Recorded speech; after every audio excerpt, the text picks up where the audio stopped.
我在回京路上遇刺，刺客的刀已经挑开帘子，我急中生智亲了他一口，娇羞地低下头。小女子爱慕郎君已久，只盼结成夫妻。真的吗？小刺客结巴起来，连刀也拿不稳了。当然是假的。小刺客纯情好骗，我一句要嫁给他，就让他在山崖下挑水打猎，任劳任怨。寻到机会逃跑，我毫不犹豫地抛弃了他。后来我扯进了一桩官司，天界听审。我跪在堂下，哭得梨花带雨，妄图让帷幕后的青狼王心生怜惜。可王上的亲弟弟青狼王撩开帷幕，看着我冷冷道：沈大小姐说的话，本王一个字都不会信。我傻了。小刺客是青狼王。大家好，欢迎收看皮皮听书。沈之月。想不到我沈大小姐从扬州回来的第一个惊喜是被亲弟弟告上衙门。诉状上写我谋夺家产，连我开的绣房都是哄骗良家的魔窟。放屁，简直是危言耸听。家产是我爹临终前在我刀下一字一字写的，怎么是谋夺？至于魔窟也有，但不是这个。我跪在地上，娇弱的掩住脸喊冤，还适时挤出了2滴眼泪，梨花带雨的模样。我自认为堂上没有哪个大人会不心软。沈少爷，您确实过分了。张颂诗小声拉了拉我弟弟的衣摆。你是站在哪边的？我弟白了他一眼。那你也没说是对一个娇滴滴的小姐呀。张颂诗委屈地低下头，他都被我骂哭了。我假借是泪，偷偷观察了一下堂上。堂上金隐崔大人与我是旧相识，向来对我的眼泪束手无策。帷幕后还有一位王爷听审，据说那是王上的亲弟弟，又是失踪，前些日子才寻回，封为青狼王。他虽然迟迟不语，却也不反驳我的陈词，想必心里已经偏向了我。王爷若无异议，沈小姐等等。帷幕后青狼王开了口，这声音怎么有些耳熟？我柔弱地抬起眼，娇怯地看着纱幕后的男人。那一道纱幕被徐徐撩开，纱幕后青狼王眉眼冷峻，居高临下地审视着跪在地上的我。他说的话，本王一个字也不会信。干，怎么是他？我万万没想到，青狼王谢郎竟然是白霄。3年前被我始乱终弃的小刺客白霄。沈大小姐不记得本王了？迷是，我眼睛飞速一转，奴家长居深闺，不曾见过王爷。要是今日哪里得罪了王爷，还请王爷看在与小女子是初见的份上，饶了小女子。我以为这般做小伏低，小刺客会消消气，谁知道小刺客的脸色更难看了，他怒极反笑。好，是本王认错人了。我跪在堂下，饶是数九寒天披着狐裘，还是出了一背的冷汗。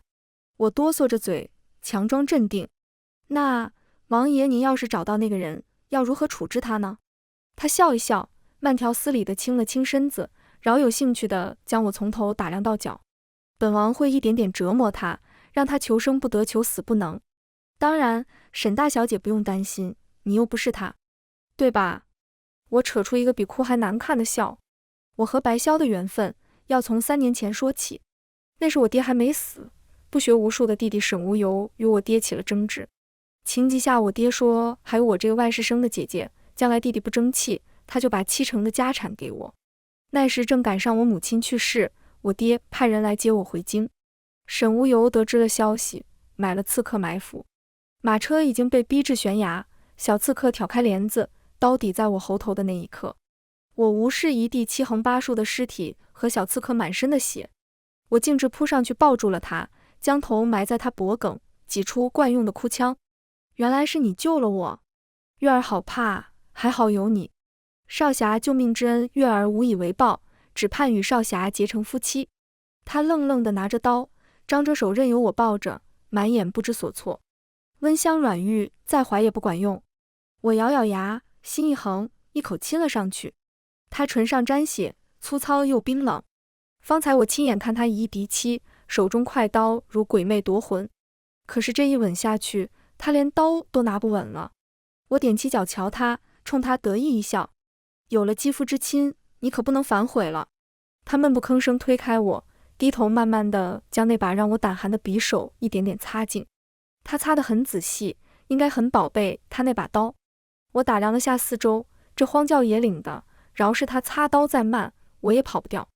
我忐忑地等了他许久，终于他抬起头，小声问我：结成夫妻是什么意思？我眼睛一亮，就是我跟你在一起，以后有一个家，你得一辈子保护我，对我好，不让别人欺负我，当然更不能杀我。有一个家，他重复着这句话，悄然红了耳根。真的吗？当然是假的。我已经定了亲，对方还是京城数一数二的富户裴家公子，据说温柔倜傥。真的好骗。小刺客说他叫白萧，让我叫他阿萧就好。我说小白，我的脚扭伤了，你能不能背我？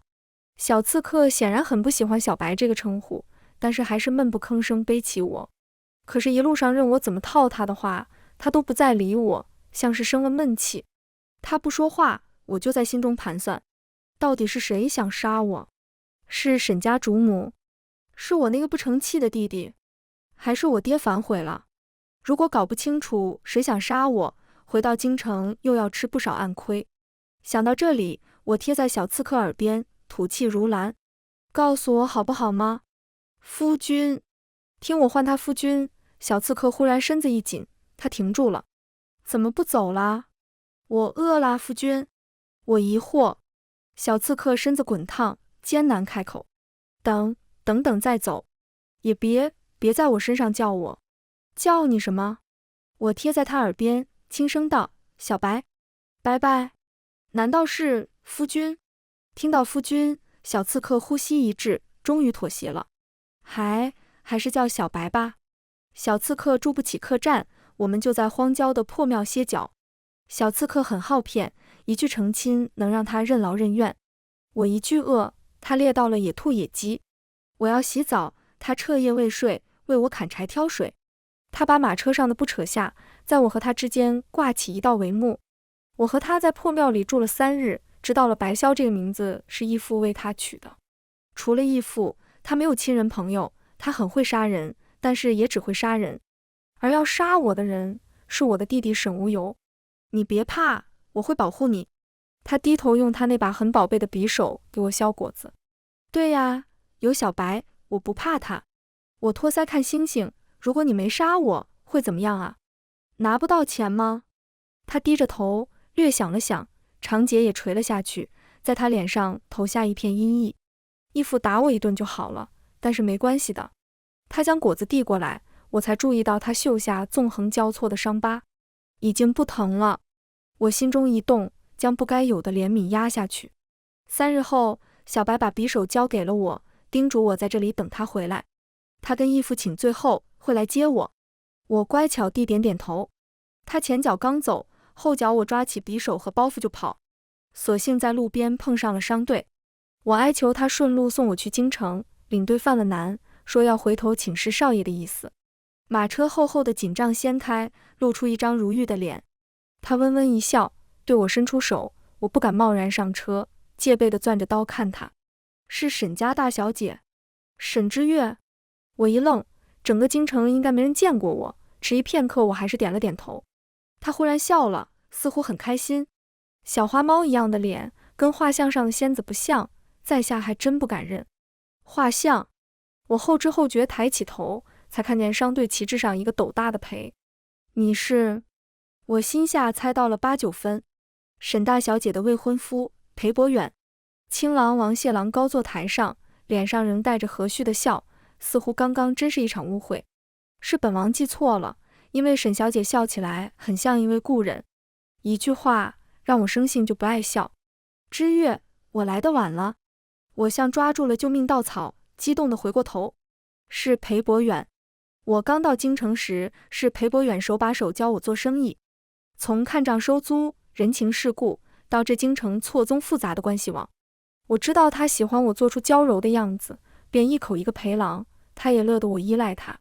这3年，他扶着我坐稳了沈家大小姐的位子，沈裴2家合力开了不少商铺。看见裴伯远，谢郎眼中情绪难辨。你是何人？在下裴伯远，与沈大小姐有婚约。谢郎看了我一眼，似笑非笑，一字一顿道：原是一对佳偶。我心虚地低下头。王爷有所不知，沈小姐4年前就娶了裴公子，是京城人尽皆知的美事。说得很好，下辈子不要再说了。4年前，不等谢郎推算，裴伯远将手附在我的手背，示意我安心。沈少爷向来和知月不和，也不是头一遭闹上衙门了。沈老爷早已主意知月接管沈家，所以签了契书。至于绣房留言，也希望王爷眼见为实。不，契书是我拿刀逼我爹签的，我事事对他坦诚，唯独这事我敢没告诉裴伯远。他素来重孝道，一定不许我这么做。我这未婚妻素来身子柔弱，单纯善良，不惯与这些人计较，才被人一再欺辱。谢郎捏着契书，像是捏着我的后颈。听到裴伯远说到柔弱单纯，谢郎的眉头一跳。什么意思？我难道不柔弱单纯？许久，谢郎悠悠放下契书，笑道：既然契书不假，待绣房一事查明，自然好说。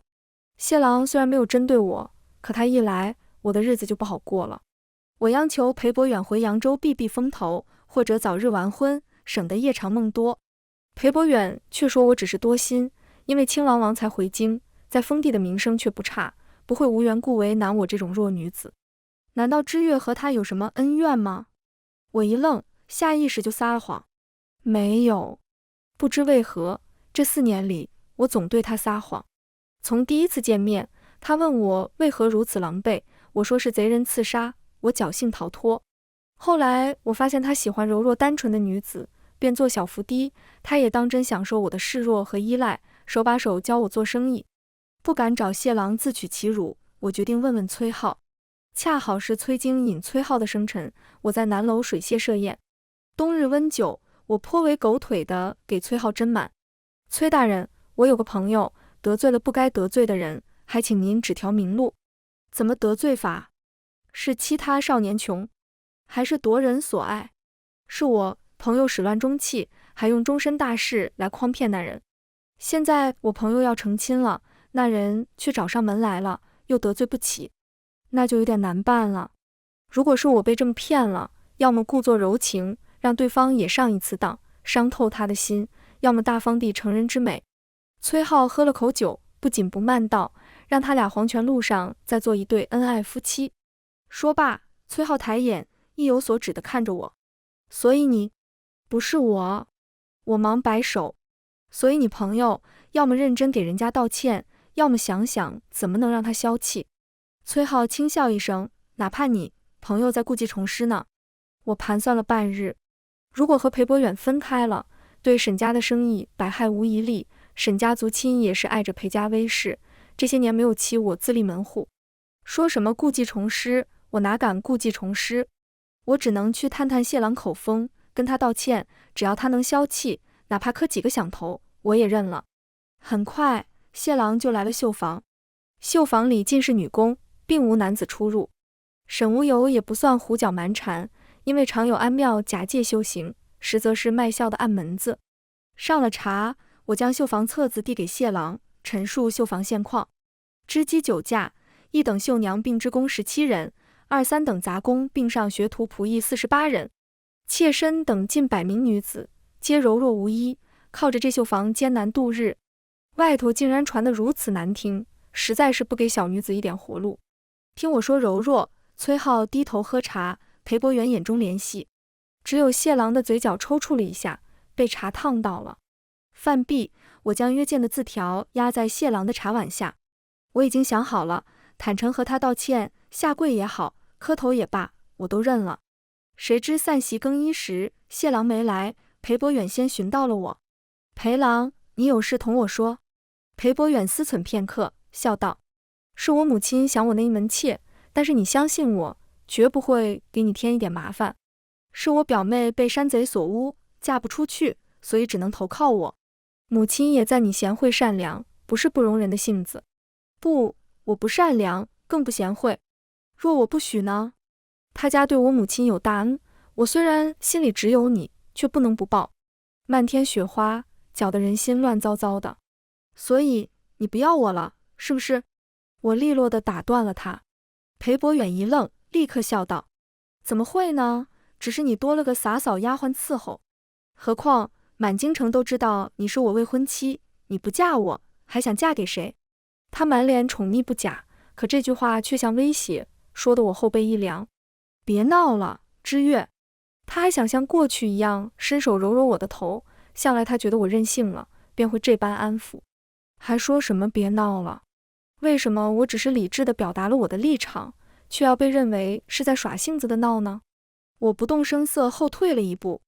这就是裴伯远，或者说男人们的狡猾之处。纳妾一事，句句孝道，字字爱我。他母亲了了心愿，他全了孝道，还多了个娇妾。唯独我前狼后虎，进退不得。若是个糊涂女子，也许就应了。可我沈知月不行。若是担心没有饭吃，我绣房的女子有5两银子的月钱，我也愿意送她去姑苏学绣，只要是我绣房出去的人，将来养活自己不是问题。她毕竟有恩于我，我和她，你只能选一个，你选谁？裴伯远不说话了，沉默就是一种回答。我的眼泪很是时候的落下。是你不要我了，对不对？这3年朝夕毕竟不假。裴伯远心中一动，想为我擦泪。我摇摇头，哭得不能自已。知月以为这辈子能跟裴郎一生一世一双人，想不到知月如此福薄。可母亲遗愿难违，知月此生定要嫁个一心一意的男儿，绝不像他一样在后宅与女人们争斗，郁郁而终。不就是妈妈，谁没有啊？我哭得梨花带雨时，瞥见假山后玄色的衣衫一角，是谢郎。他听了多久？见我这样，他一定幸灾乐祸吧？顾不上胡思乱想，我忙抽噎道：只是当初我们一起去过的南楼、西安当铺、椒盐房和五色房，裴郎能不能给我？瞧他愣住，我眼泪汹涌而下。如今裴郎不要知月了，南楼水榭我们曾一起听曲看烟火，西安当铺裴郎教知月识货，裴郎难道连回忆，连个念想都不肯给知月？没有裴郎，只有这些冷冰冰的契书，陪知月度过漫漫长夜。知月看到裴家的印鉴，就像看到裴郎一样，就像裴郎还在知月身边一样。他眼中不舍，想上前一步搂我入怀。我后退一步，肝胆欲碎地看着他，轻轻摇了摇头。你等我，我再去求一求母亲。裴伯远走了，我擦干眼泪，看着假山。风水轮流转，王爷想笑就笑吧。我不想笑，你别伤心。谢郎想把帕子递给我擦泪，却发现我脸上一点泪痕也无。他犹豫道：如果你想听曲看烟火。其实这时我应该柔弱地接过他的帕子，或许像当初出狱那样靠着他，痛哭流涕说自己看错了人，或是说裴伯远与他3分相似，所以才和他在一起。可我不想再装了。我很轻松地对他笑笑。我很讨厌看烟火，也一点都不伤心，你又被骗了。谢郎在雪中怔住，我忽然觉得很好笑。这3年我做小伏低，这么些天我寝食不安，到头来竟然是个笑话。而我这边拿到了契书，那头他表妹和正妻2顶小轿就进了裴家。听说裴家主母早就为他挑了另一位正妻，那家虽穷了些，但父亲终过举，姑娘也谦和恭顺，并不计较这位表妹。而我淋了雪，染了风寒，回去就大病了一场。病得迷迷糊糊时，已经有传言说我在南楼水榭勾搭上了崔浩，被裴伯远撞破丑闻，所以才退了婚。京城的人也会见风使舵，不知是谁传出了这位王爷看不惯我的流言。绣房的订单骤跌，一直被我摁在地上的沈无由竟然也敢撬我墙角，挖走老主顾，联合几个商会对我落井下石。一夜间，我成了整个京城最大的笑话。好，这么玩是吧？我病得很重，大夫说是急火攻心，又被寒风击了。晚上起了烧，烫得厉害，迷迷糊糊中似乎有谁将茶递到我嘴边。裴郎，茶盏一顿，我费劲地睁开眼，就看见小刺客黑着脸。谢郎，他确实把我忘了。他跪在堂下，低头哭得梨花带雨，在座男人无不心生怜惜。我在沙幕后静静看着他，只觉得这矫揉做作的柔弱姿态实在可笑。沈无由说得不错，王爷不要被他骗了，我这位姐姐是天生的生意人，满嘴谎话，哪怕是1文钱的利，真心也能拿上称卖的。是的，他就是个骗子，只有蠢货才会信他满嘴的谎话。这3年，我曾无数次想过要如何报复他的欺骗。第1年，我想要将他挫骨扬灰，痛哭流涕跪在我脚边。第2年，我想要他求生不得，求死不能，我受过的罪都要在他身上再来一遭。可当纱幕掀开，看见他红着眼睛，怯怯地看着我。第3年，我想要问他，当初不告而别是否另有苦衷？可他竟然假装不认识我，一口一个久居深闺，不曾见过，高抬贵手。那当初的肌肤之亲，结成夫妻，又算什么？看到我的脸，小骗子甚至吓得哭不出来。我知他弟弟或许有心诬告，可我想听他自己说。但是他的未婚夫来了，他像抓住了救命稻草一般。你为什么这么依赖他？为什么不求我呢？他不求我，他眼睛里明明白白写着怕我。4年前，原来遇见我之前，他们就已经有婚约了。他们算一对佳偶，那我算什么呢？瞧我一直黑着脸。退堂后，崔浩请我去吃酒。方才暗流涌动，崔浩是个很聪明的人，一眼就看了出来。沈之月明年会和裴博远成亲，不知他哪里得罪了王爷，王爷不要和他计较。他不嫁给裴博远，也没别的路走，沈家对他虎视眈眈，如果毁了这门亲事，没人能护着他。谁说没人护着他？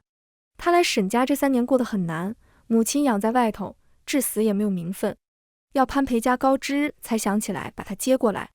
他弟妹明里暗里总撺掇弟弟和他过不去，而裴博远这人孝顺又肯护着他，已经算良配了。堂上裴博远护着他，生怕我吃了他；堂下崔浩也偏心，一字一句都在护短。我看起来很凶吗？你可是把那么爱哭的沈大小姐都吓得不敢哭了。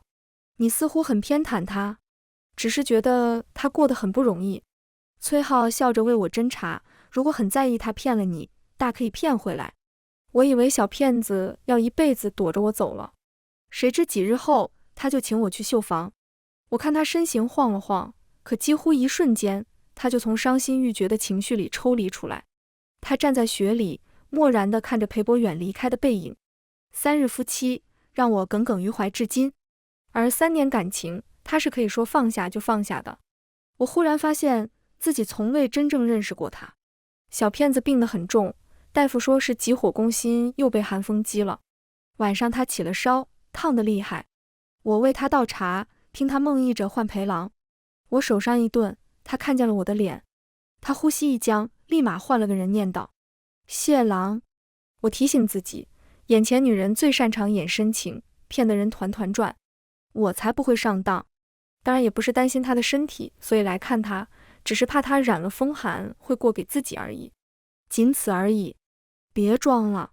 我冷笑一声，阴阳怪气道：要不要我去帮你喊陪郎过来？听我这么说，他身子一僵，盖好被子，我将手抽开，他忽然从被子下伸出手拉住了我的袖口，可怜兮兮道：小白，对不起，你别生我气，好不好？我的心忽然塌下去一块。我绝对不会再上一次当了。我只是想看看这个女人还有什么把戏。她养病这几日，裴家的消息没人瞒她，也瞒不住。说裴公子好福气，娇妻美妾，齐人之福。妻子大度贤惠，妾室恭敬温顺，一家子和和美美。消息传来时，外头下着大雪，他切新城的手一顿。今年的橙子不甜，他撒些细盐，无盐胜雪，消融在剔透的橙肉上。我娘教我的，如果不够甜，就加些盐。他递给我一块。小炉正暖，一室成香。他怔怔地看着外头的雪出神，不知在想些什么。病中这几日，他瘦了1圈，也消沉着不爱言语。我不知道他是否后悔退了这门亲事，毕竟那妾室却是恭敬本分。也许她嫁过去，并不会如他所想那般后宅不宁。其实我母亲病死时，什么也没交代，什么遗愿，我骗她的。我娘死前只是不断咒骂我，为什么不是个男儿？如果我是个男儿，就能让他挺直腰杆进沈家。他说起过去，并没有素日的狡黠，一脸倦意。当初确实不该骗你，可是不骗你，不知道有没有活路。过去10多年，我什么也没有学会，可我很会骗人。我娘，裴博远，甚至连我那个精明的老爹都被我骗了过去。他有那么多孩子，偏偏我最懂得讨好他。你们男人不懂，做个乖巧的女儿比做个争气的儿子更难。那意味着我要察言观色，在别人身上消耗太多心力，还未必能有实在的好处。他冲我笑一笑。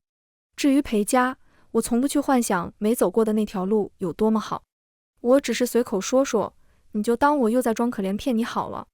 我心中一动，想说些什么，却听见外头吵闹，是沈家族亲议论着要将他撵出去，还有他弟弟沈无由的声音。崔大人，错不了，我这姐姐说是养病，屋里还偷着个男人呢。沈之月，我说了这么多，小刺客仍然不为所动。外头吵闹，我依稀听见什么捉奸和肃清家风的话。来者不善，我如今没了裴家做靠山，如果他们和沈无由商量好，用肃清家风的借口将我关押起来，恐怕就由不得我了。我下意识看向谢郎，你躲起来，他们找不到奸夫，我应该还能应付。你怎么应付？崔大人会护着我。听我这么说，谢郎的脸色不好看。为什么要找他？他冷着脸，因为我们这么些年的交情，他应该会护着我。为什么？谢郎轻咳一声，将头别过去。为什么不求我？你会帮我？我狐疑地看着他。那求你？他好整以暇地坐着，瞥了我一眼，没有诚意。我细细想来，如果谢郎愿意帮我，那问题几乎可以迎刃而解。如果你当真愿意帮我，可以跟裴博远一样，我们做几年假夫妻，等你有了心仪的姑娘就退婚，这么些年应该够我把沈家上下收拾的。我自认为这计划天衣无缝，可我越说，谢郎的脸色就越难看。怎么好好的又生气了？咱们是做戏，不当真的。他脸色不好看，却忽然想到了什么，笑意更深。好，就一场假戏。外头沈无由吵闹着要破门而入，我卧病多日，甚至来不及梳妆。谢郎长臂一揽，将我圈入帷帐后，我下意识要推开他，他却在我耳边轻笑：别躲，不然不像夫妻。这话在理。他摘了束发的簪子，又解下那件玄色绣金的袍子，随意地散在地上。沈无由第一个推开门，瞧见地上的衣衫，大喜过望。崔大人，您瞧。不等众人伸长脖子窥探帐后春色，谢郎懒懒地撩开帷帐一角。沈公子带着众人是来捉本王的奸。虽然隔着一层纱幕，我依然察觉到沈无由下矮了一截。误会，都是误会，我是怕长姐被人欺负。看我满眼崇拜，谢郎心情愉悦。本王与之月早已定亲，还未请沈家族亲吃酒，今日既然都来了，正巧把日子定了。我在帷帐中不住感慨，不愧是小刺客，随机应变。崔大人连契书都带来了，还真签字盖章。这假戏真是做得惟妙惟肖。等我坐上花轿才意识到，坏了，成真的了。我始终认为这场婚事是小刺客蓄意报复，却也要硬着头皮跟他扮演一对恩爱夫妻。洞房夜，我支支吾吾要睡地上，不睡一起，怎么叫夫妻？他很轻易地将我从地上捞起，做戏而已，又不是真的。可你为什么要帮我？我缩在床角，狐疑道：难道是喜欢我？红烛摇曳，衬得他刀裁般的眉眼更加锋利。谢郎不答。瞧吧，果然不喜欢。他不说话，却较真地问我：难道你不喜欢我？喜欢。明知我撒谎，谢郎也不拆穿，递过来一个箱子。给你的。那聘礼单子拆开来，厚厚一沓田舍农庄、九龙门面的契书，比裴博远给的分手费更厚10倍不止。我咽了口水，小心翼翼地看他。要是以后我们分开了，这些都要还给你吗？自然。怎么办？舍不得。那就不要分开。谢郎很认真地看着我，好不好？兴许是美色才气晃人眼，我的心竟然抽动了一下，立刻点头。好，不分开。其实我心里有数，谢郎和我成亲大概是要报复当年我骗了他，但是没关系。我已经打定主意，如果将来谢郎另有新欢，我一定3过家门而不入，挂个王妃的虚职就好。王妃的名头就像那颗切开的橙子，我未必能吃下，但是过手沾上些糖水也不赖。我病中这些日子，除了养病，就是记仇。先是造我黄瑶的沈无由，再是挖人的弟妹孟玉阁，一个也别想跑。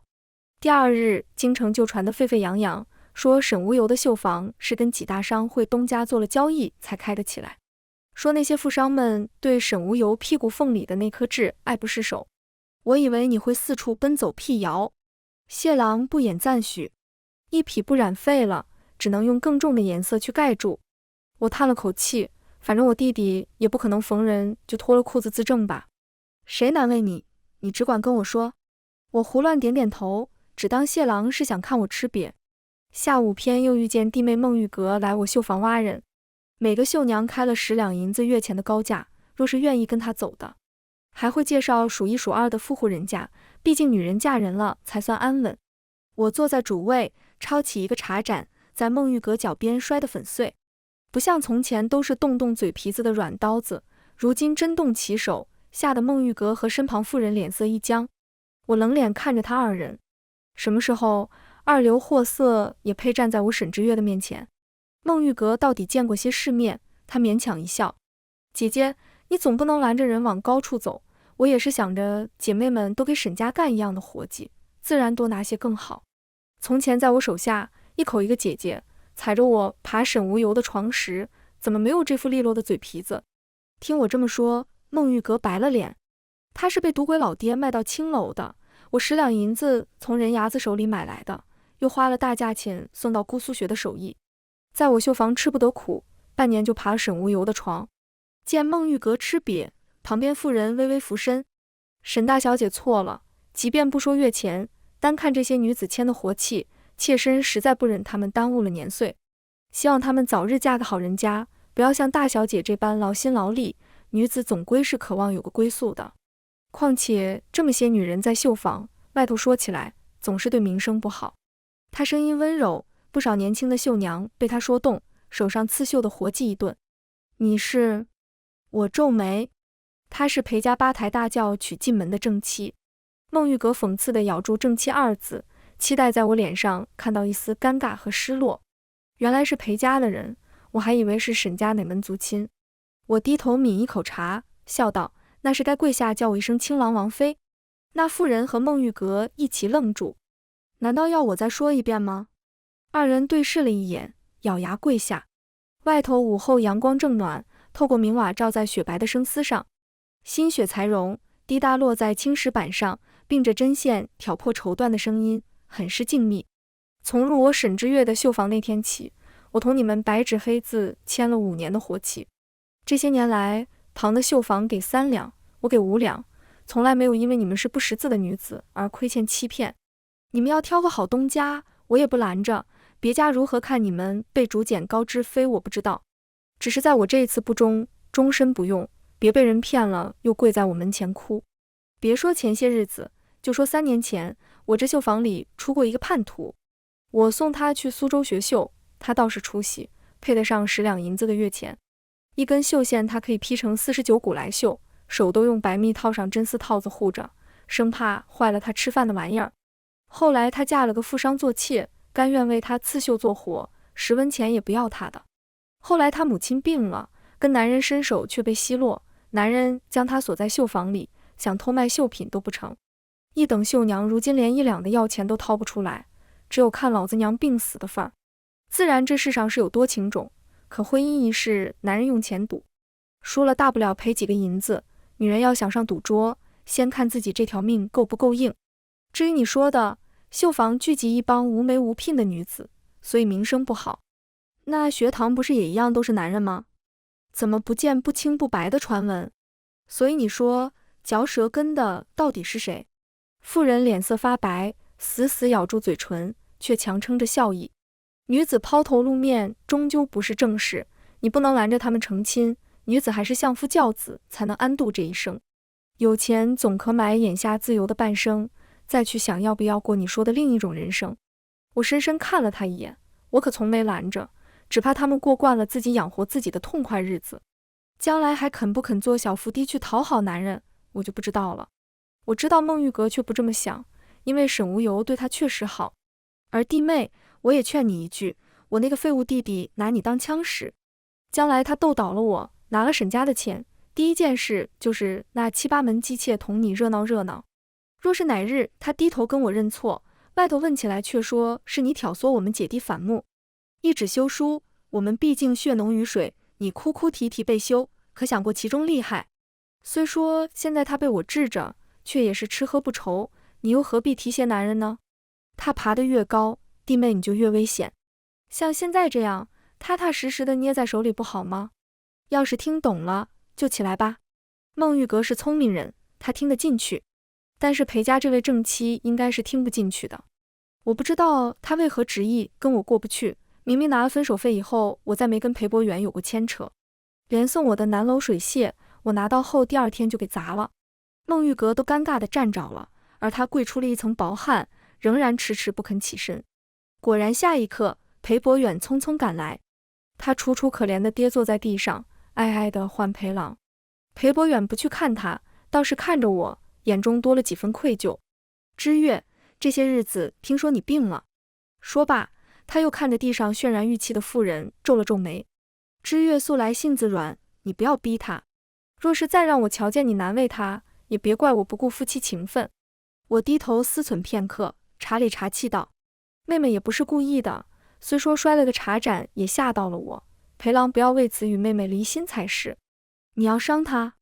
裴伯远的声音重了，你无端找茬也就罢了，怎么还敢伤他？那是他自己摔的。他慌忙争辩。我低头一语不发，只绕着手里的帕子。我知道知月你心里难受，只怕不撑着强势的样子，早让旁人欺负了去。裴伯远叹了口气，知月，你若遇上什么事，只遣人来裴家商号知会一声，我就来与你排解。前些日子我去了趟外省，一时疏忽了你的病，实在心里不安。更何况娶别人是我母亲的主意，非我本心。我叹了口气，抬起头，眼里已经蓄上眼泪。我知你苦处，早已不弃你另娶，只盼裴郎与家人琴瑟和鸣。说话间，我下意识开始盘算，除去到手的南楼、西安当铺、椒盐坊和五色坊，近日裴家又订了一批生丝，不知有没有机会做笔生意。如果能成，一定能挤兑死沈无忧。其实嫁人也非我本心。不等我说完，忽然觉得后脑一凉，我僵硬地回过头，却发现匆匆赶来的谢郎。他额角薄汗，却黑着脸。丫鬟来报，我以为你受了好大的委屈，所以赶过来。原来最大的委屈是嫁给我。我看看裴伯远，又看看脸色难看的谢郎，一时间左右为难。我有些摸不着头脑，成亲不是假的吗？他又在生什么气？但是当务之急是先给谢郎顺毛。谢郎，我不是。你叫我什么？叫什么？我怎么知道叫什么？非我本心是吧？那洞房夜你说的都是假的。说什么？我随口说的，我哪记得？家事让各位见笑了。不等我反应过来，谢郎已经将我揽进了马车。傍晚时分的风还是刮得人骨头痛，我出去时还是午时，并未穿得太多。如今月亮升起来，我才觉得冷。谢郎接我下马车，却将大氅披在我身上。你不生气啦？我摸着肩上厚厚的披风，心里忽然有点愧疚。两码事。谢郎依旧冷着脸，不为所动。卧房里，我为他倒了热酒驱寒，小心翼翼地拉了拉他的衣摆。小白。他无动于衷。拜拜。他冷着张脸。夫君。他眉心一动。夫君，我是骗他的，那他妻子过来找茬，我自然也要让他不痛快嘛。我瞧着他的脸色，一点点哄他，别生气了吗，夫君，喝杯热酒暖暖身子。我一口一个夫君，谢郎的脸色肉眼可见地缓和下来。一杯杯酒饮下，房中的地笼也暖了。他架不住我馋，叹了口气。小骗子。什么？我骗他什么了？不是答应了我不分开吗？是啊，是答应了，不跟那些地契分开啊。为什么要嫁给我？因为你能保住我，不然还能因为爱吗？不知为何提到爱，我的心又是一动。见我沉默，谢郎冷着脸出了门。谢郎真的生我气了。崔浩早听说了那一日谢郎在绣房冷脸，于是忙给谢郎送来了一位极美的妙人儿。那是扬州城数一数二的瘦马，一双玉手吹拉弹唱不在话下，嗓音连女人的心都能唱软。上午人已经送去了，听说谢郎也没拒收。我在绣房若无其事地喝茶吃早点。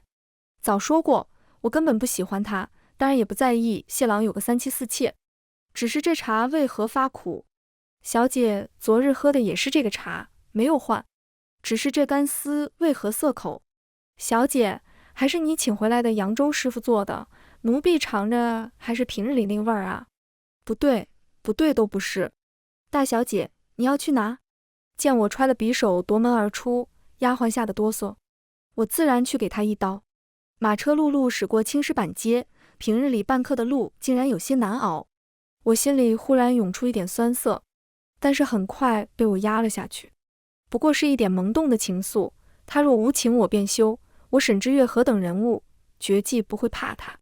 谢郎不在，倒是周总管看我来了，有几分诧异。夫人，王爷不在，叮嘱着把人给您送去了。怎么一来一去，走差了不成？什么意思？崔大人送来的那位姑娘，王爷问过了，签的是死契，王爷让他走他不肯，跪在门口又难看。王爷就问他，只要能留下来，做什么都愿意吗？那姑娘就点头了。王爷就让人把她送到王妃您的绣房里了，说只要您点头，人就留下给王妃打工。死契还不用发工钱，不愿意就让夫人找人送回去，王爷避讳着呢。我怔住，说不出话来。夫人您不知道这事？我现在知道了。他人呢？王爷这回估计在和崔大人喝酒呢。酒楼里，我止住了通报的小厮。月色好，他们正赏月饮酒。崔浩对谢郎翻了个白眼。既然你不知他心意，试上一试就好。我好容易请来这么个妙人，人家姑娘还肯帮你这个忙，促他一促有什么大不了？谢郎摇摇头，你不懂，吃醋是一件很辛苦的事。我心中一动，鼻尖竟然有些酸。知月素来薄情，你不激他一下，他永远不知道珍惜眼前人。崔浩叹气，不是薄情，他只是没被好好爱过，所以不知道什么是爱。谢郎大约喝醉了，眼里竟然有几分少见的呆气。你不要这么说他，他在胡说什么？我沈之岳什么好东西没见过？眼里酸酸的，我一低头，却擦出了一臂的眼泪。我不想再听谢郎胡说了，转身要走，却被眼尖的崔浩发现。之岳，谢郎猛地回头，目光向处那一刹，从来来去自如的眼泪，如今第一次不听我的话，眼泪竟然止不住的掉。我没有。谢郎慌了，我知道，我都知道，所以不必再说了，我们回家就好。地笼烧得暖和，他紧紧环抱着我，像搂着一件失而复得的珍宝，不肯松开。还是我说想吃些橙子，他才松开我。我几次忍不住去看谢郎，灯下看美人，最是赏心悦目。他脱了外衫，撑着手看我时，露出手臂纵横交错的伤疤。瞧我盯着他伤疤出神，谢郎笑笑，已经不疼了。这一句话恍如初遇，他不是青郎王，还是那个我一句嫁他就任劳任怨的小刺客。那次我不告而别，他应该吃了很多苦头，他应该恨我的。对不？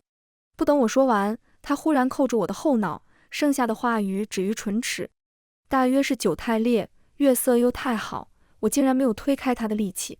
谢郎温柔，可小刺客真的在记仇。他一吻印在肩胛，任我如何求饶，他只明明白白的在床上跟我翻旧账。不告而别，已有婚约，一对佳偶，非你本心。错了，吃不下了。小骗子说的话，我一个字也不会信。一世沉香，并着清冽的酒香，月色朦胧，醉得人心摇神荡。他一次次将逃跑的我捞入纱帐，要我漫长3年初见时许下的那杯合卺。全文完，皮皮听书，感谢您的观看，每天上新精彩小说，喜欢就订阅吧。